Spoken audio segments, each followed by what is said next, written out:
The Metropolitan Museum of Art falls silent as Isabella Romano Blackwood, resplendent in midnight blue Valentino, despite being 8 months pregnant, descends the grand staircase with regal grace. 500 of fashion's elite watch in shock as she approaches the stage where her billionaire husband Max stands frozen mid-speech.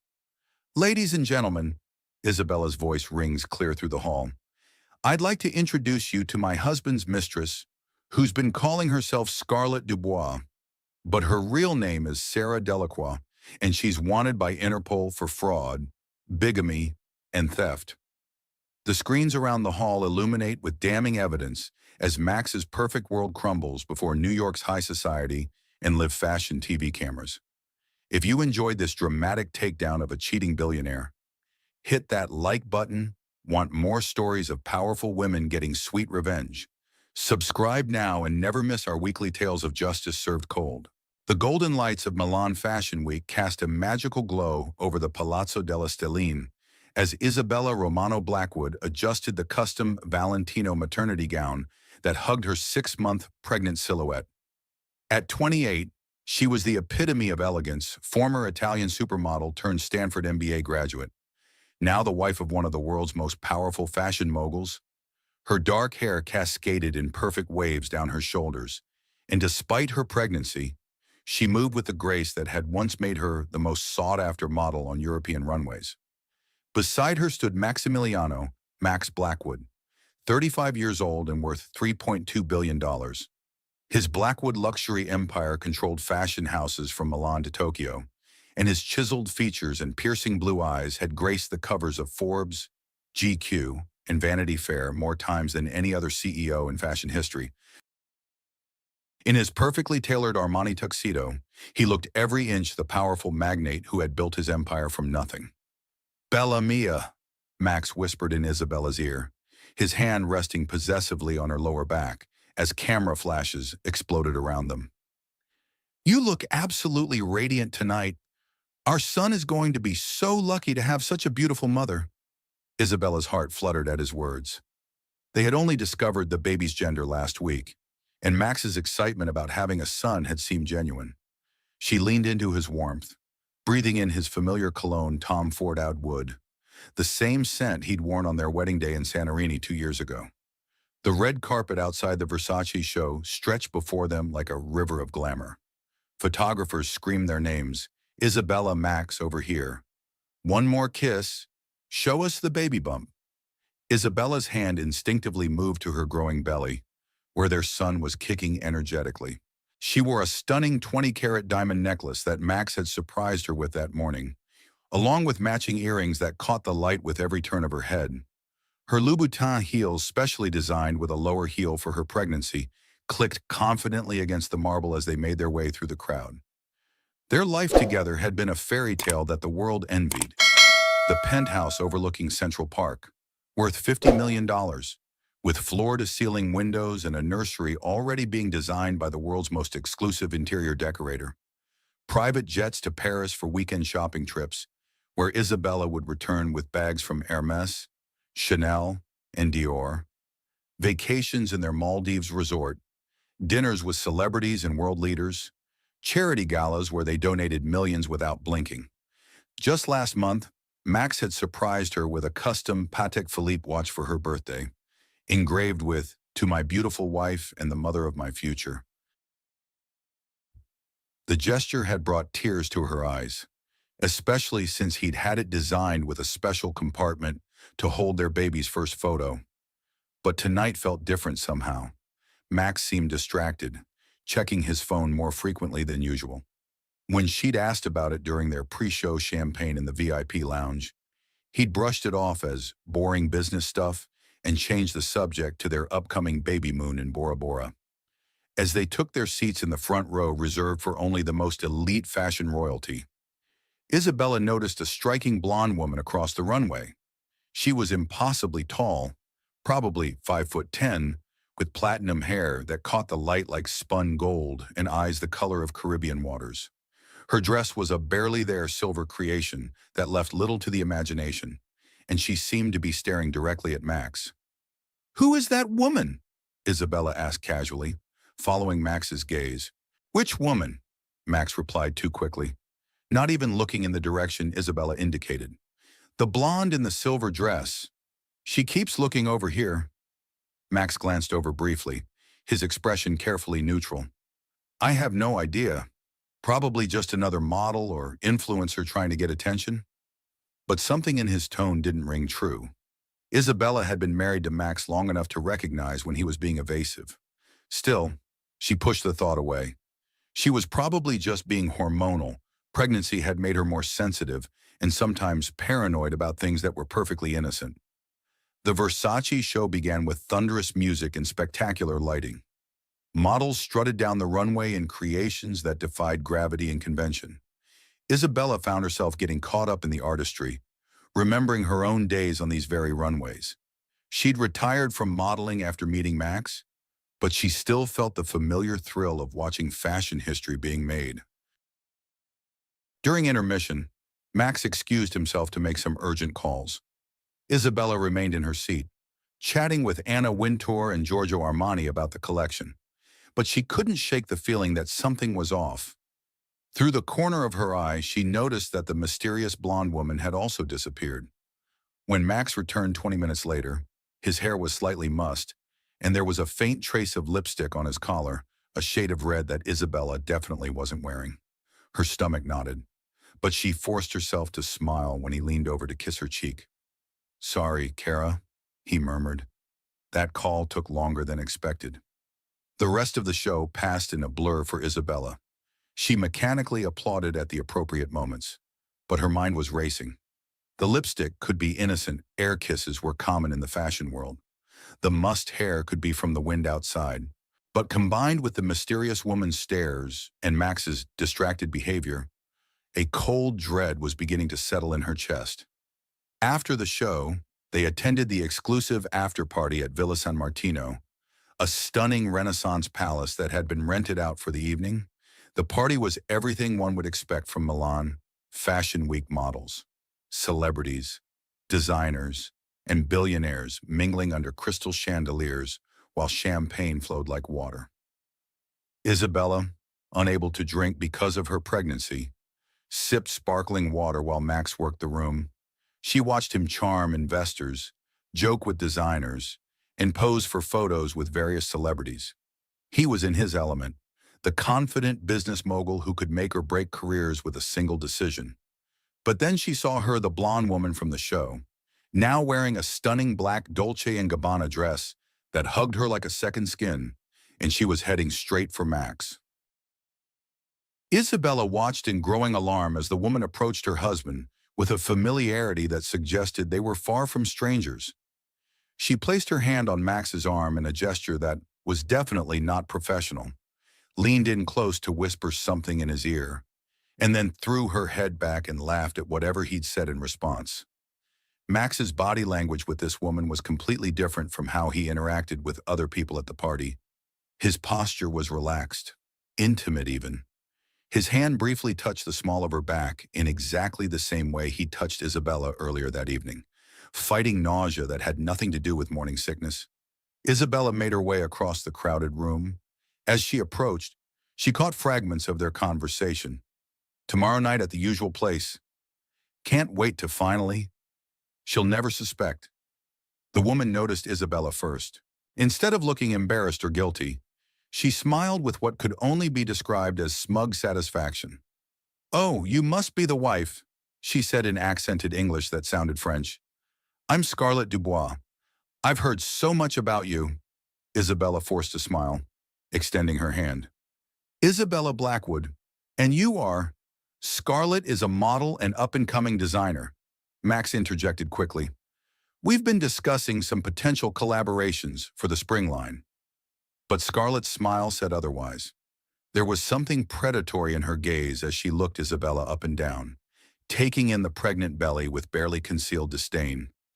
"You're so maternal," she said, making the words sound like an insult. "How wonderful for you." The conversation continued for a few more excruciating minutes, with Max seeming increasingly uncomfortable and Scarlett becoming more boldly inappropriate.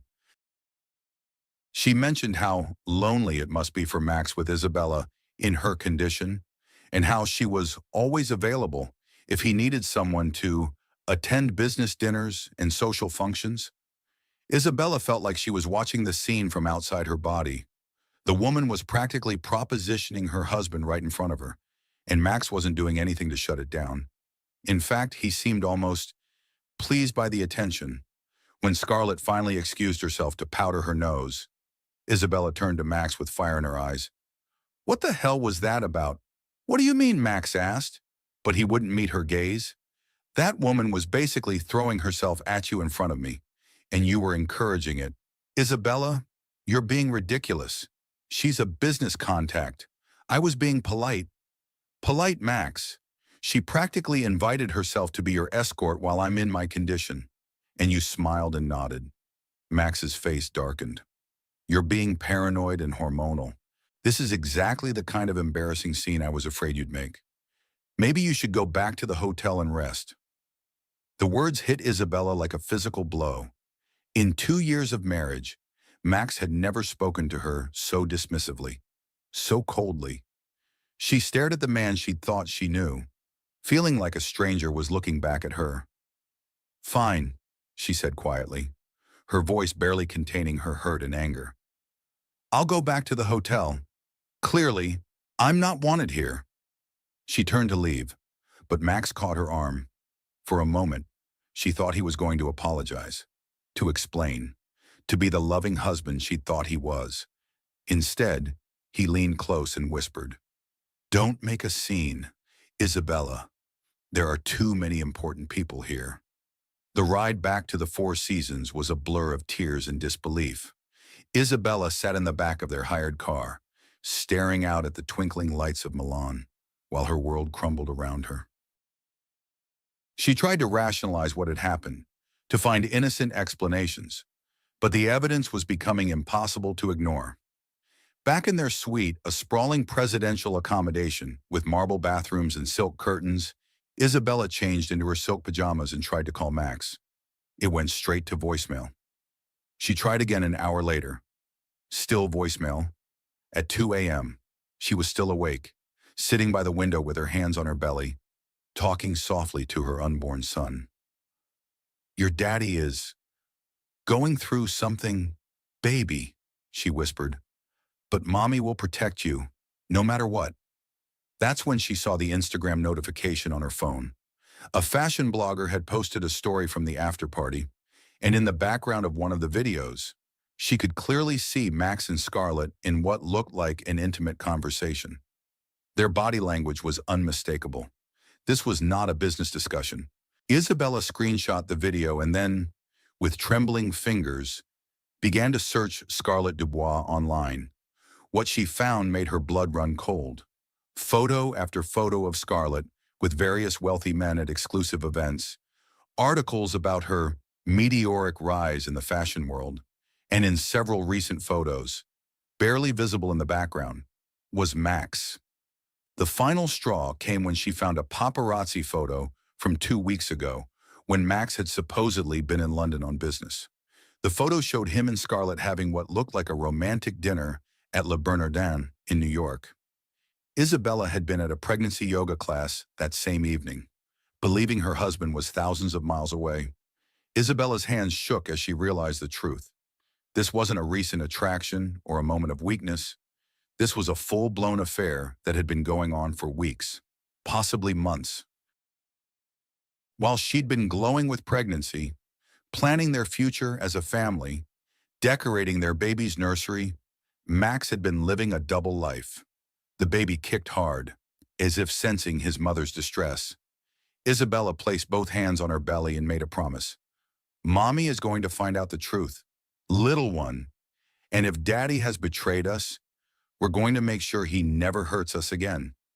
She picked up her phone and dialed the one person she could trust completely, her best friend Lucia Moretti, a top divorce attorney in Rome.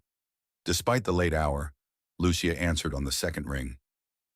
"Isabella, what's wrong?" Through tears, Isabella began to tell her story, but even as she spoke, she was already planning her next move. If Max thought he could humiliate and discard her like yesterday's fashion, He was about to learn exactly what kind of woman he'd married. The fairy tale was over. But Isabella Romano Blackwood was just getting started. The phone call with Lucia Moretti lasted until dawn. Isabella sat curled up in the massive hotel suite's silk armchair, watching the sun rise over Milan's skyline while her best friend methodically walked her through her options.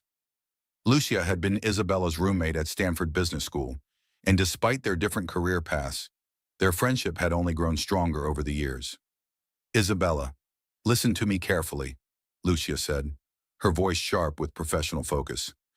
"Before you do anything at all, we need to gather evidence. If Max is having an affair and hiding assets, we need proof that will hold up in court." "I feel so stupid, Lucia," Isabella whispered, her free hand unconsciously stroking her belly. "How could I not have seen this coming? There were signs." "Stop that right now. You're not stupid. You're pregnant and trusting your husband, which is what any reasonable person would do.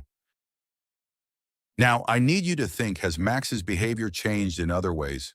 Financially, I mean, new accounts, unusual expenses, anything like that?" Isabella's mind raced back over the past few months. "Actually, yes, he's been getting a lot of mail from banks I don't recognize. And last month, he said he was restructuring some investments, moving money around for tax purposes.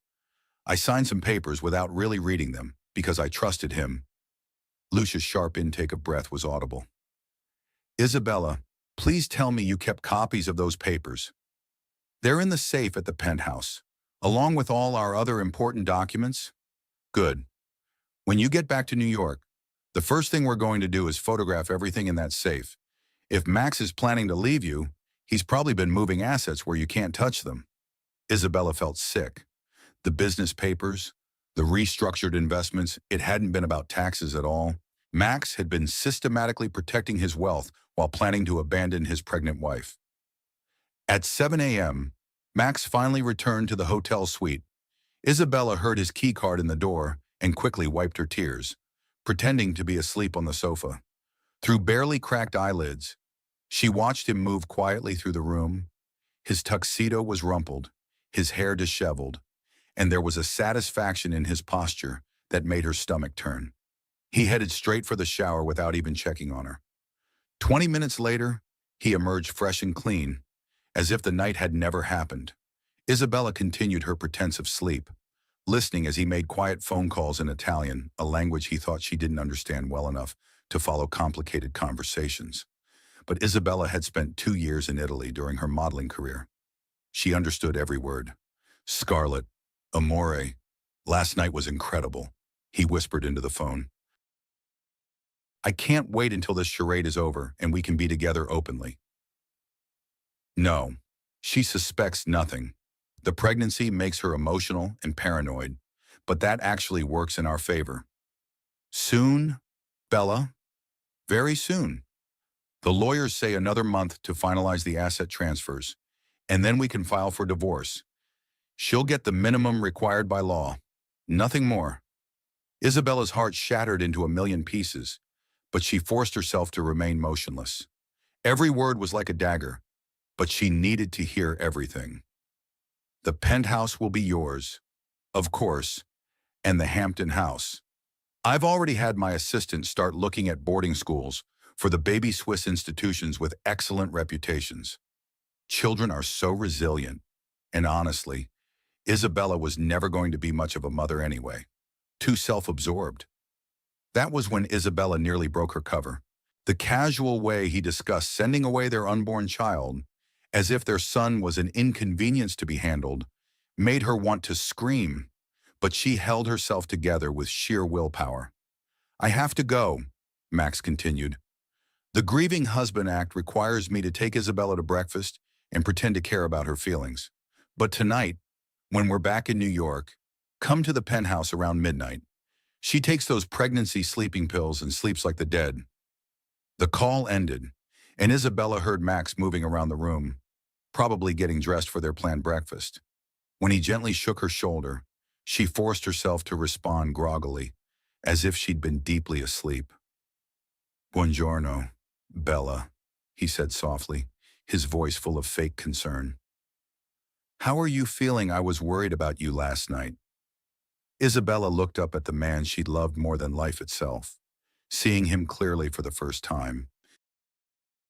The handsome face that had once made her heart race now looked cold and calculating. The blue eyes that had once seemed so warm were flat and emotionless. "I'm fine," she managed to say. "Just tired. The baby was very active last night." "Poor thing," Max said, his hand moving to her belly in a gesture that now felt like a violation. "We should get you some breakfast. Keep your strength up." As they sat in the hotel's elegant restaurant an hour later, Isabella mechanically ate her breakfast while Max played the part of the concerned husband. He asked about her appetite, her comfort, whether she wanted to extend their stay in Milan. To any observer, they would have looked like a loving couple expecting their first child. But Isabella was no longer fooled. Every gesture, every concerned word, was nothing but performance. She found herself studying him like a specimen under a microscope, wondering how she'd ever thought this man was capable of genuine emotion. The flight back to New York was torture. Max spent the entire 7 hours working on his laptop, supposedly handling business, while Isabella stared out the window and planned her next moves. She had Lucia's advice ringing in her ears: gather evidence, document everything, and whatever happened, don't let Max know she suspected anything until they were ready to strike. Back at their penthouse, Isabella waited until Max left for the office before accessing their safe. The papers she'd signed the month before made her feel physically sick. They weren't just investment restructuring. They were asset transfers that effectively removed her name from ownership of nearly everything they'd acquired during their marriage. The penthouse, the Hampton house, the art collection worth millions. Even her own jewelry, all of it had been systematically transferred to shell companies that Max controlled. She photographed every document with her phone, her hands shaking with rage and betrayal. But the worst discovery was yet to come. Hidden beneath the financial papers was a folder marked "Personal." Inside, she found a thick stack of photos. They were pictures of Max and Scarlett, clearly taken over several months. Romantic dinners, weekend getaways, intimate moments in what looked like a hotel room. In some of the photos, Scarlett was wearing jewelry that Isabella recognized pieces that Max had claimed were stolen from his office safe 3 months ago. But the final photo in the stack nearly brought Isabella to her knees. It was Scarlett, naked except for Isabella's own wedding necklace, a family heirloom that had belonged to Max's grandmother. She was posed provocatively on what was clearly the bed in Max and Isabella's Hampton house, and she was holding a positive pregnancy test. Isabella stared at the photo in shock. Scarlett was pregnant too, or was this some kind of sick fantasy? Either way, the message was clear. Max wasn't just having an affair. He was planning to replace Isabella entirely. Her phone buzzed with a text from Max. "Working late tonight. Don't wait up. Love you." The casual lie after everything she'd discovered made Isabella want to scream. Instead, she carefully returned everything to the safe exactly as she'd found it and called Lucia. "I have the evidence," she said without preamble when her friend answered. "It's worse than we thought." She spent the next hour sending photos and documents to Lucia's secure email. Her friend's occasional gasps and curses punctuated the silence as she reviewed the materials. "Isabella," Lucia finally said, her voice tight with professional anger, "this isn't just adultery. This is financial fraud on a massive scale. Max has been systematically stealing from you while planning to abandon you. And if that pregnancy test photo is recent, too, he's planning to have 2 families," Isabella finished. "Or he was planning to leave you for a pregnant mistress to minimize his financial obligations to you. Either way, we have him dead to rights. But Isabella, I need you to promise me something. Don't confront him. Don't let him know you know. We need more time to build an airtight case, and if he realizes you're on to him, he could accelerate his timeline or hide more assets." Isabella agreed, but it was the hardest thing she'd ever done. For the next 3 weeks, she played the role of the loving, trusting wife while her world crumbled around her. She attended charity events on Max's arm, smiled for photographers, and even helped plan their baby shower. But she wasn't idle.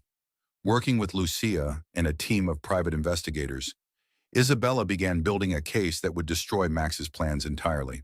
They traced the shell companies, documented the hidden accounts, and most importantly, they began investigating Scarlett Dubois. What they found was explosive. Scarlett Dubois didn't exist. The woman sleeping with Isabella's husband was actually Sarah Delacroix, a 24-year-old con artist from Marseille with an extensive criminal record. She'd been married 3 times under different names, each time to wealthy older men, and each time she disappeared with significant portions of their fortunes. Even more damning, the investigators discovered that Scarlett was still legally married to her third husband, a 70-year-old French industrialist who believed she was in New York working as a model while planning to return to him in 6 months. "She's not just an adulteress," Lucia explained during one of their secret meetings. "She's a bigamist and a professional con artist, and the pregnancy test in that photo fake." The investigators confirmed she's been using the same fake pregnancy scam for years. Isabella absorbed this information with grim satisfaction. Max thought he was so clever, but he'd fallen for the most obvious con in the book. The final piece of evidence came from an unexpected source. Marco Santini, one of the private investigators, had managed to plant listening devices in several locations where Max and Scarlett met. The recordings were devastating. In one particularly damning conversation recorded at the St. Regis Hotel, Max and Scarlett discussed their plans in detail. "Once the baby is born, I'll file for divorce." Max's voice was clear on the recording. "My lawyers say I can argue that her pregnancy hormones made her mentally unstable, which will help with custody. The kid will go to boarding school as soon as he's old enough, and Isabella will be out of our lives forever." "And you're sure she doesn't suspect anything?" Scarlett's voice was equally clear. "Please. Isabella is beautiful but not particularly bright. She signs whatever papers I put in front of her without reading them. By the time she realizes what's happening, everything will be in shell companies she can't touch." "What about the prenup?" "What prenup? I never made her sign one because I was planning to be married to her forever. But that was before I met you. Mon amour. Don't worry, my lawyers have found loopholes. She'll get the legal minimum and nothing more." Isabella listened to this conversation in Lucia's office, her hand protectively covering her 8-month belly. Her son was due in just 4 weeks, and Max was planning to take him away and send him to boarding school as soon as possible. "That's it," she said quietly. "I'm done playing games." "What do you want to do?" Lucia asked. Isabella's eyes hardened with determination. "I want to destroy him. Publicly, completely, and permanently. And I know exactly how to do it." She pulled out her phone and showed Lucia a gilded invitation. "Max is throwing a charity gala next week at the Metropolitan Museum of Art. 500 of the most important people in fashion, finance, and high society. It's being broadcast live on Fashion TV." Lucia's eyes lit up with understanding. "You want to expose him there?" "I want to expose him there," Isabella confirmed. "In front of everyone who matters, with cameras rolling. I want his humiliation to be as public as his success." "Isabella, are you sure once we do this, there's no going back?" Isabella placed both hands on her belly, feeling her son's strong kicks. "Lucia, they were planning to take my baby away from me and ship him off to boarding school like unwanted baggage. Max has stolen my money, betrayed my trust, and made me feel like I was going crazy. I'm not sure about anything except this: he's going to pay for what he's done." As she left Lucia's office that day, Isabella felt something she hadn't experienced in months. Power. For too long, she'd been Max's perfect wife, beautiful and compliant and trusting. But she was about to remind him and the world that she hadn't just been a supermodel and Stanford MBA for nothing. Max Blackwood had no idea what was coming for him, but he was about to find out exactly what happened when you betrayed Isabella Romano. The Metropolitan Museum of Art had been transformed into a glittering temple of high society for Max Blackwood's annual charity gala. Crystal chandeliers cast rainbow reflections across marble floors, while 500 of the world's most powerful people mingled beneath priceless artwork. The theme was timeless elegance, and no expense had been spared white roses imported from Ecuador, champagne that cost more per bottle than most people made in a month, and a string quartet from the Vienna Philharmonic providing background music. Max stood near the center of the Great Hall, resplendent in a custom Tom Ford tuxedo that had cost more than a luxury car. At 35, he was at the peak of his power and influence, and tonight was meant to be his crowning moment. The charity gala was just a cover. This was the night he planned to publicly announce his engagement to Scarlett Dubois, cementing his transition from married family man to bachelor billionaire. Scarlett moved through the crowd like a predator in a flowing red Ely Saab gown that left little to the imagination. Her platinum blonde hair was swept into an elaborate updo, and she wore a stunning ruby necklace that had mysteriously appeared in Max's jewelry collection just weeks after Isabella's stolen pieces went missing. To the assembled guests, she looked like the perfect society girlfriend, young, beautiful, and sophisticated. Isabella was conspicuously absent. Max had told everyone who asked that she was on bed rest due to pregnancy complications, playing the concerned husband while secretly relieved not to have his heavy, emotional wife cramping his style. In just a few minutes, he would take the stage, make his carefully rehearsed speech about new beginnings, and reveal his engagement to Scarlett. What he didn't know was that Isabella was already in the building. She had entered through the museum's staff entrance an hour earlier, wearing a simple black coat and keeping her head down. Alessandro Marchetti, CEO of Marchetti Media Group and Max's biggest business rival, had provided her with press credentials that identified her as a journalist for his company's fashion magazine. Her pregnancy was easy to conceal under the loose-fitting coat, and with her hair pulled back and minimal makeup, she looked nothing like the glamorous socialite the guests would expect to see. Isabella had positioned herself in the museum's research library, a quiet space overlooking the Great Hall where she could observe everything through the massive windows. Lucia was with her, along with Marco Santini and two FBI agents who had become very interested in Max's financial activities once they'd seen the evidence Isabella had gathered. "Are you ready for this?" Lucia asked, her hand on Isabella's shoulder. Isabella looked down at the Great Hall, watching Max charm donors and accept congratulations on his upcoming announcement. Her heart felt like ice in her chest, but her resolve was absolute. "He's been ready to destroy my life for months," she said quietly. "I'm more than ready to return the favor." At exactly 9 p.m., Max moved toward the small stage that had been erected in front of the Temple of Dender. The crowd gradually quieted as he took the microphone, his practiced smile beaming across the assembled elite of New York society. "Ladies and gentlemen," Max began, his voice carrying perfectly through the hall's acoustics. "Thank you all for joining me tonight for what I hope will be an unforgettable evening." Isabella had heard that voice whisper sweet lies in her ear for 2 years. Tonight, she was going to make sure the world heard the truth.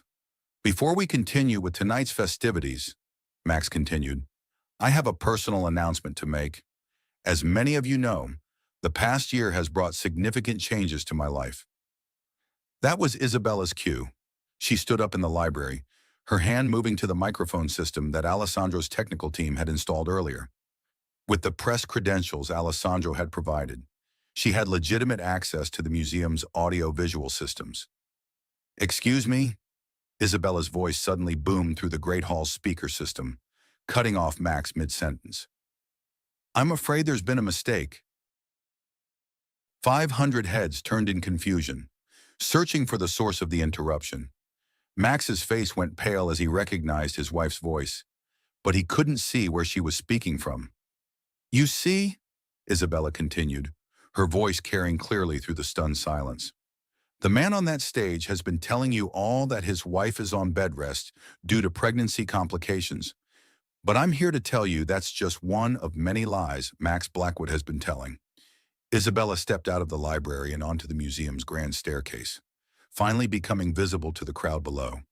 She had shed the black coat to reveal a stunning midnight blue Valentino gown that perfectly showcased her 8-month pregnant silhouette. Her dark hair flowed loose around her shoulders, and she wore the original wedding necklace that Max's grandmother had given her the same necklace Scarlett had desecrated in those photos. The crowd erupted in gasps and whispers. Camera phones appeared as guests began recording, and Isabella could see the fashion TV cameras swiveling to capture her dramatic entrance. "Isabella," Max called out, his voice strained but trying to maintain control. "Darling, what are you doing here? You should be resting." Resting. Isabella's laugh was cold as she began descending the stairs with regal grace. "Oh, Max, I've been resting. Resting while I discovered that you've been having an affair. Resting while I found out you've stolen millions of dollars from our joint accounts. Resting while I learned that your beautiful girlfriend here isn't who she pretends to be." Scarlett, who had been frozen in shock, suddenly tried to move toward the exit. But Alessandro's security team was already in position, blocking her path. Isabella reached the bottom of the stairs and walked through the parting crowd toward the stage. The assembled guests, Anna Wintour, Giorgio Armani, the CEOs of every major fashion house, politicians, celebrities, and socialites watched in fascination as one of the most powerful couples in their world imploded in real time. "Ladies and gentlemen," Isabella said as she approached the stage, "I'd like to introduce you to my husband's mistress, who's been calling herself Scarlett Dubois. But her real name is Sarah Delacroix, and she's wanted by Interpol for fraud, bigamy, and theft." The massive screens that had been set up around the hall suddenly lit up with Sarah's real identification documents, police reports from 3 different countries, and photos of her with her other victims. Isabella had spent weeks preparing this presentation with Lucia and Marco, and every detail was devastating. "Sarah here has been married 3 times under different names," Isabella continued, her voice growing stronger with each word. "She's currently still married to a 70-year-old French industrialist who thinks she's in New York pursuing her modeling career. But what she's actually been pursuing is my husband's wallet." Max tried to regain control of the situation. "Isabella, you're clearly having some kind of breakdown," he said into his microphone. "The pregnancy has made you paranoid and delusional? Security. Please escort my wife to a security isn't going anywhere." Isabella cut him off. "And neither am I. Not until everyone here knows exactly what kind of man you really are." The screens changed again, this time showing financial documents that detailed Max's systematic theft of their joint assets. Bank statements, shell company registrations, and asset transfers painted a clear picture of a man who had been planning to abandon his pregnant wife while leaving her with nothing. "While I was planning our baby's nursery," Isabella said, her hand moving protectively to her belly, "Max was planning to steal our baby's inheritance. While I was choosing names for our son, Max was choosing boarding schools to send him to so that he wouldn't interfere with his new life." The crowd was completely silent now, hanging on every word. Anna Wintour had her hand pressed to her mouth in shock. Giorgio Armani was shaking his head in disgust. Even the waitstaff had stopped serving to listen. But Isabella wasn't finished. The screens changed once more, this time showing photos from the hidden surveillance that Marco had installed. Max and Sarah in compromising positions, planning Isabella's downfall, discussing how to minimize her divorce settlement and take custody of her son. "And just so there's no confusion about the timeline," Isabella said, "here are photos of Max and Sarah's affair going back 8 months. Yes, 8 months. My husband started cheating on me when I was 3 months pregnant with his child." The audio recordings began playing through the sound system. Max's voice, crystal clear, discussing Isabella like she was an inconvenient business problem to be solved. Sarah's laughter as they planned to steal Isabella's jewelry and move her into the penthouse. Their casual discussion about sending Isabella's unborn child to boarding school in Switzerland. "The kid will go to boarding school as soon as he's old enough, and Isabella will be out of our lives forever." Max's recorded voice echoed through the hall. The effect on the crowd was electric. These were people who valued family, legacy, and loyalty above all else. To hear Max casually dismiss his own child was beyond the pale. Sarah finally broke. "This is all lies," she screamed, her French accent becoming more pronounced under stress. "She's a crazy pregnant woman who can't accept that her husband doesn't love her anymore." Is it lies? Isabella asked calmly. She pulled out her phone and held it up. Because I have video from Milan Fashion Week showing exactly how this all started. The screens lit up with the Instagram video Isabella had captured that night in Milan. Max and Sarah in bed together, partially clothed, with Sarah wearing Isabella's missing jewelry, while they mocked the stupid pregnant wife who would never suspect anything. The crowd's shock turned to outright hostility toward Max and Sarah. These were not people who tolerated being lied to or manipulated, and they'd all been witnesses to Max's performance as the devoted husband and father-to-be. And now, Isabella said, reaching the climax of her presentation, I'd like to make an announcement of my own. She pulled out a thick manila envelope and held it up. Max, you're being served with divorce papers. I'm requesting 60% of all marital assets, full custody of our son, alimony of $10 million per year, and punitive damages for fraud and emotional distress. The crowd erupted in applause. Anna Winter stood up and began clapping, and soon the entire room was on its feet, cheering for Isabella's courage and condemning Max's betrayal. But Isabella had one more surprise. Oh, and Sarah! She called out to her husband's mistress, who was still trying to deny everything. You might want to call your husband in France. It seems the authorities there are very interested in speaking with you about your recent financial activities. As if on cue, FBI agents entered the hall and moved toward Sarah. The charges read against her included fraud, identity theft, and violation of immigration laws related to her marriage fraud schemes.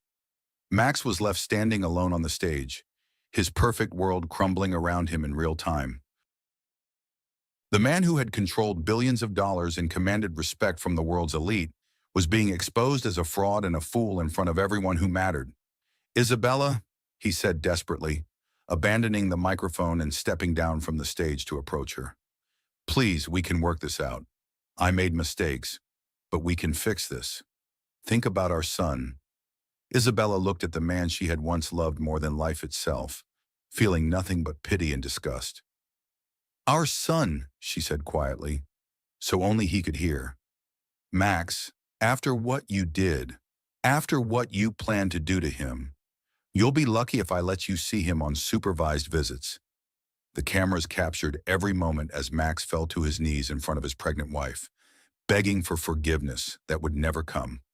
Sarah was led away in handcuffs, screaming about her innocence while the evidence of her crimes played on screens throughout the hall. Isabella stood tall and proud, one hand on her belly where her son was kicking strongly, as if celebrating his mother's victory. She had entered this marriage as a trusting young woman, but she was leaving it as a force to be reckoned with. Ladies and gentlemen, she said, taking Max's abandoned microphone, thank you for witnessing the truth tonight. I hope you'll remember this moment the next time someone tries to tell you that pregnant women are weak or helpless. We're not. We're protecting the future, and we'll fight anyone who threatens it. The standing ovation that followed was thunderous. Isabella Romano Blackwood had just delivered the performance of her life, and everyone in that room knew they'd witnessed something extraordinary. As the authorities led Sarah away and Max's business associates began distancing themselves from him, Isabella walked out of the Metropolitan Museum with her head held high. She had gone in as a victim, but she was leaving as a victor. And the world would never see her as anything less again. 3 months later, Isabella Romano stood in the sun-drenched nursery of her new villa in Tuscany, cradling her 3-week-old son, Leonardo Romano.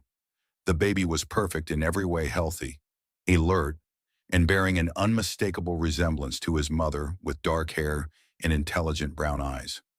The villa, a stunning 18th-century estate surrounded by rolling vineyards, had been her first major purchase after the divorce settlement was finalized. The legal battle had been swift and decisive. With the overwhelming evidence Isabella had presented at the Met Gala, Max's lawyers had advised him to settle quickly and quietly, rather than face a prolonged public trial that would only damage him further. The final settlement had exceeded even Lucia's aggressive demands. Isabella received 65% of their marital assets, totaling $8 billion, full custody of Leonardo with Max, limited to supervised visits twice a month, and ownership of the companies that had been illegally transferred to shell corporations, Max Blackwood, once worth over $3 billion, was left with just enough to maintain a modest lifestyle.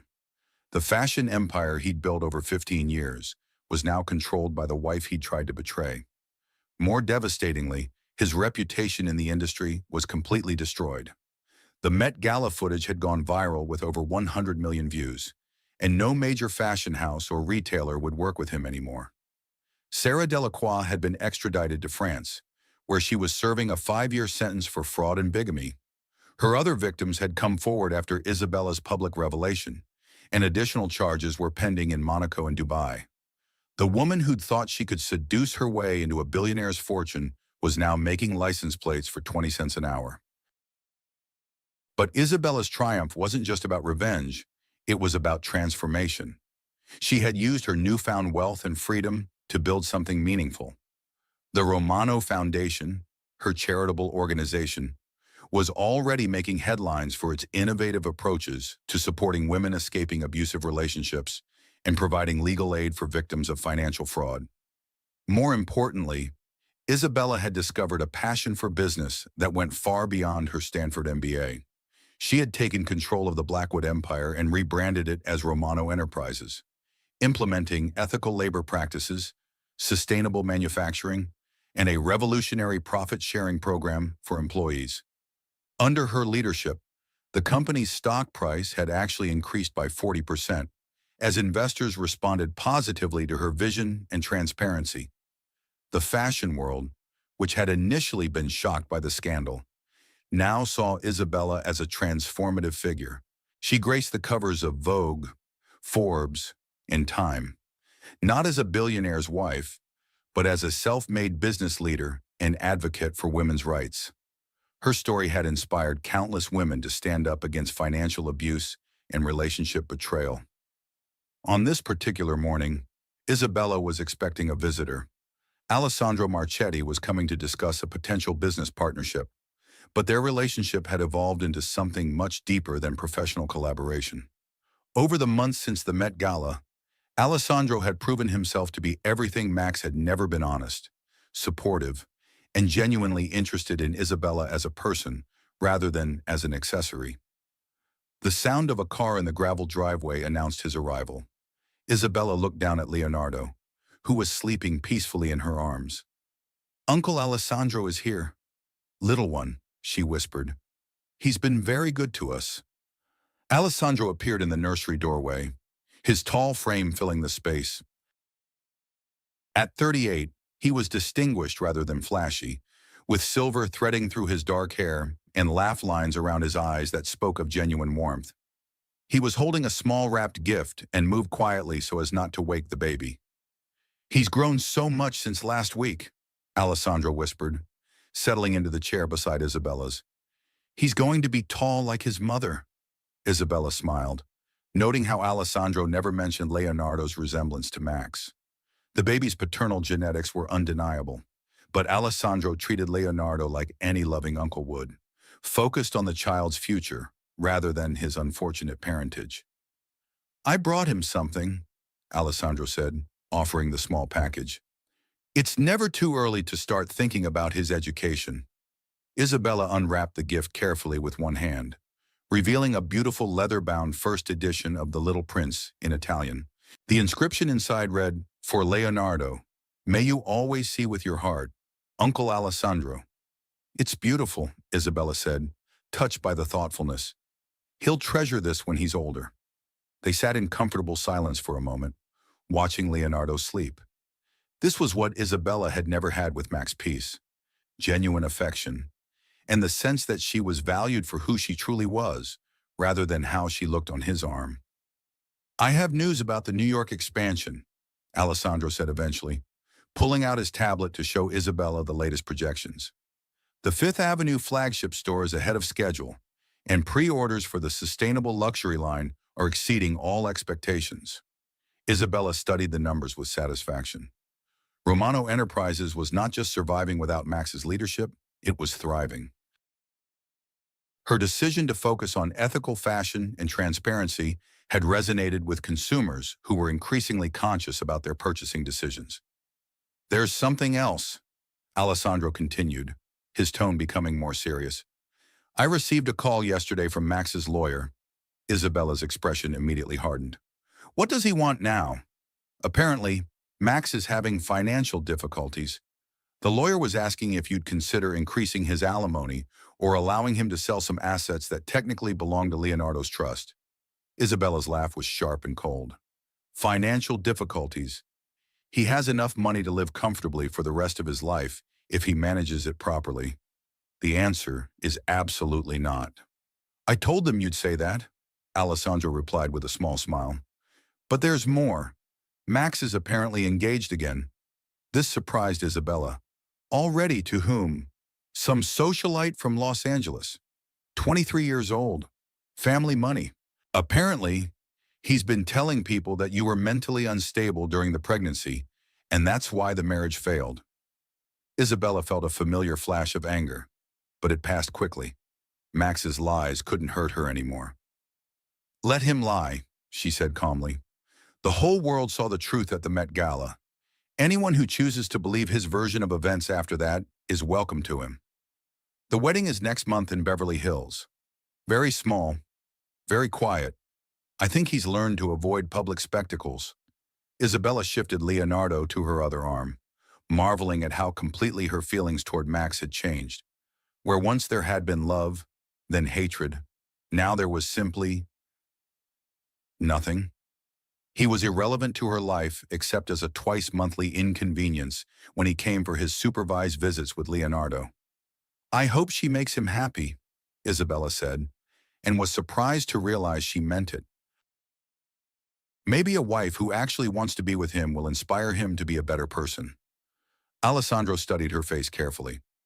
"You really mean that, don't you?" "I do. I wasted 2 years of my life on a man who didn't deserve me, and I spent months being angry about it. But anger is exhausting, and I have better things to do with my energy now." As if to emphasize her point, Leonardo stirred in her arms and opened his dark eyes. At 3 weeks old, he was already alert and curious about the world around him. Isabella looked down at her son and felt the familiar surge of fierce protectiveness and overwhelming love. "This little boy is going to grow up knowing his worth," she said softly. "He's going to see how a woman should be treated by watching how the men in his life treat me, and he's going to know that integrity and honesty are more valuable than money or power." Alessandro reached over and gently touched Leonardo's tiny hand. "He's lucky to have you as his mother." "We're both lucky," Isabella corrected. "I never would have found my strength if Max hadn't forced me to. In a strange way, I should thank him for showing me what I'm capable of." Over the following weeks, Isabella's new life continued to take shape. The Romano Foundation opened its first residential facility for women and children escaping domestic violence, equipped with legal aid offices, job training programs, and childcare. Isabella had personally overseen every detail, drawing on her own experience to create a sanctuary that would truly help women rebuild their lives. Romano Enterprises expanded into sustainable jewelry, partnering with ethical diamond suppliers and recycled metal specialists. The company's stock continued to rise as Isabella's leadership style, transparent, employee-focused, and environmentally conscious, proved that doing good and doing well weren't mutually exclusive. But perhaps most importantly, Isabella had found personal happiness. Her relationship with Alessandro had developed slowly and naturally, built on friendship, mutual respect, and shared values. He had never tried to rush her or push for more than she was ready to give, understanding that she needed time to heal from Max's betrayal. One evening, as they sat on the villa's terrace watching the sunset over the Tuscan hills, Alessandro asked the question that had been growing between them for months. "Isabella," he said quietly, "I know it's still early, and I don't want to pressure you, but I need you to know how I feel about you, about both of you." Isabella looked over at him, seeing the genuine emotion in his eyes. "Alessandro, I love you," he said simply. "Not because you're beautiful, though you are. Not because you're wealthy, though that doesn't hurt. I love you because you're the strongest, Most principled person I've ever met. I love watching you with Leonardo, seeing how you've turned your pain into purpose. I love that you wake up every morning determined to make the world better. Isabella felt tears pricking her eyes. This was what real love sounded like, not the flowery promises and empty gestures that Max had offered, but recognition of who she truly was. I love you too, she said, reaching for his hand. But I need you to understand something. Leonardo will always come first. I will never again let a man make me choose between my child and my happiness. I wouldn't want it any other way, Alessandro replied. That little boy is part of you, which makes him part of us. I want to help you raise him. If you'll let me, I want to show him what a real man looks like, what real love looks like. Isabella squeezed his hand tightly. For the first time since her marriage to Max had imploded, she felt genuinely excited about the future. The final chapter of Isabella's transformation came 6 months later, when Max made his last attempt to regain control over some aspect of her life. His new wife had apparently been pressuring him to get more money from his crazy ex-wife, and he'd filed a motion asking for increased visitation and reduced alimony payments. The hearing was held in a small family court in Manhattan, far from the media circus that had surrounded their divorce. Max arrived with his young blonde wife, who looked uncomfortable and out of place in the serious legal setting. Isabella came alone, having told Lucia that she wanted to handle this herself. Max looked older, smaller somehow. The confident billionaire who had once commanded boardrooms and runways had been replaced by a man whose shoulders seemed permanently hunched with defeat. When he saw Isabella enter the courtroom, his expression was a mixture of regret and desperate hope. Isabella had deliberately chosen her outfit with care, a perfectly tailored navy suit that projected authority and confidence. With her grandmother's pearls as the only jewelry, she looked every inch the successful businesswoman she had become. And the contrast with the man who had once dismissed her as not particularly bright was stark. The judge reviewed Max's petition quickly and then looked up with obvious skepticism. Mr. Blackwood, you're asking for increased visitation with your son, but your current visitation records show that you've missed 40% of your scheduled visits over the past 6 months. Can you explain this inconsistency? Max stumbled through an explanation about business travel and adjustment difficulties, but it was clear that his heart wasn't really in it. Isabella watched him with something approaching pity. This was a man who had never learned to value what he had until it was gone. When the judge asked for Isabella's response, she stood with quiet dignity. Your Honor, I have no objection to my ex-husband seeing his son, provided the visits remain supervised. However, I do object to his characterization of our son as a burden that interferes with his new life. Leonardo is a bright, happy child who deserves to be wanted by both of his parents, not treated as an obligation. She paused in looking directly at Max. As for the financial request, Mr. Blackwood received a generous settlement that allows him to live comfortably.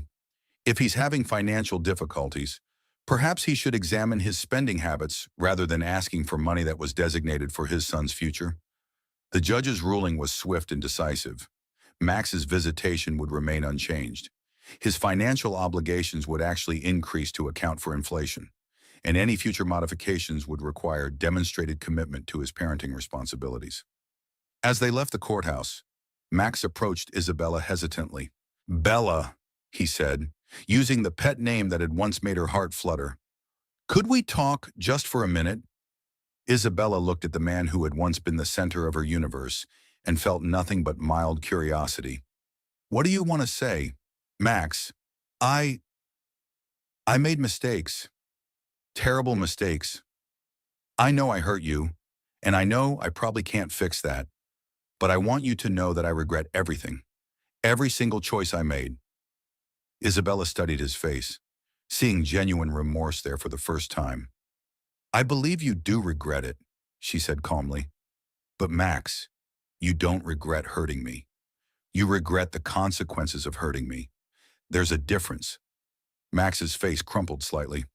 Isabella, I loved you. I did. I got lost. The power, the money, The attention, it all went to my head. I started thinking I deserved more, that I was entitled to have everything I wanted.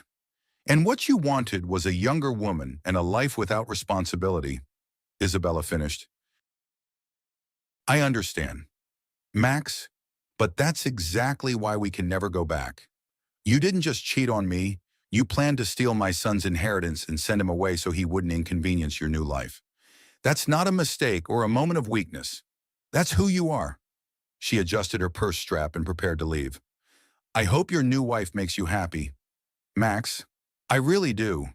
And I hope you learn to be a better father to Leonardo than you planned to be originally. But this conversation doesn't change anything between us. As Isabella walked away, Max called after her one last time.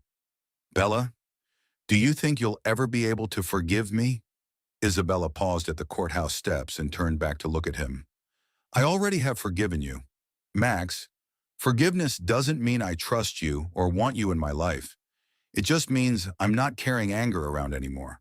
I'm too happy now to waste energy on resentment. And with that, Isabella Romano walked out of Max Blackwood's life forever, except for the twice-monthly visits where he would see his son and remember everything he had thrown away. 6 months later, Isabella and Alessandro were married in a small ceremony at the Tuscan villa, with 2-year-old Leonardo as their ring bearer. The guest list was limited to family and close friends, no media, no spectacle. Just the simple celebration of two people who had found real love.